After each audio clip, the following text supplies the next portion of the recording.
இன்றைக்கி நம்ம பார்க்க போகிறது சுண்டல் குருமா. வாங்க பார்க்கலாம். அடுப்பில் வானல் வச்சு 2 கரண்டி எண்ணெய் எடுத்துக்கலாம். எண்ணெய் சூடாயிடுச்சு. 3 பட்டை சேர்த்துக்கலாம். இது கூட 4 கிராம்பு சேர்த்துக்கலாம். இது கூட ஒரு இலை சேர்த்துக்கலாம். பிரியாணி இலை சேர்த்துக்கலாம். இது கூட 1/2 ஸ்பூன் சோம்பு சேர்த்துக்கலாம். சேர்த்து நல்லா கிளறி விட்டுக்கலாம். கூட நறுக்கி வச்ச வெங்காயத்தை சேர்த்துக்கலாம். இது கூட ஒரு கொத்து கருவேப்பிலை சேர்த்துக்கலாம். சேர்த்து நல்லா கிளறி விட்டுக்கோங்க. இஞ்சி பூண்டு அரைச்சி எடுத்து வச்சிருக்கோம், அதையும் நம்ம சேர்த்துக்கலாம். பூண்டு சேர்த்து நல்லா கிளறி விட்டுக்கலாம். நறுக்கி வச்ச தக்காளி பழத்தையும் சேர்த்துக்கலாம். நல்லா மசிய தண்ணி நல்லா கிளறி விடுவோம். தக்காளி பழம் மசிக்கிறதுக்கு நம்ம உப்பு சேர்த்துக்கலாம்.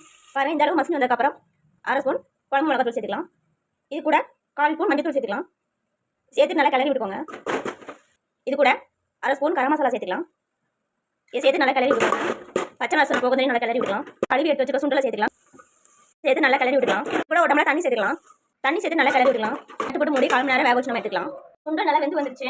மிக்ஸி சால தேங்காய் எடுத்துக்கலாம். 1/2 ஸ்பூன் சோம்பு எடுத்துக்கலாம். 1/2 ஸ்பூன் கசகசா எடுத்துக்கலாம். 1/2 டம்ளர் தண்ணி சேர்த்துக்கலாம். நம்ம அரைச்ச தேங்காய் சேர்த்துக்கலாம். சேர்த்து நல்லா கிளறி விட்டுக்கலாம். இதை 2 நிமிஷம் தட்டு போட்டு மூடி கொதிக்க வச்சு எடுத்துக்கலாம். நம்ம பண்ண சுண்டல் குருமா ரெடி ஆயிடுச்சு. நீங்க இதே மாதிரி ட்ரை பண்ணி பாருங்க. ட்ரை பண்ணி பார்த்துட்டு இந்த வீடியோ உங்களுக்கு பிடிச்சா லைக் பண்ணுங்க, ஷேர் பண்ணுங்க.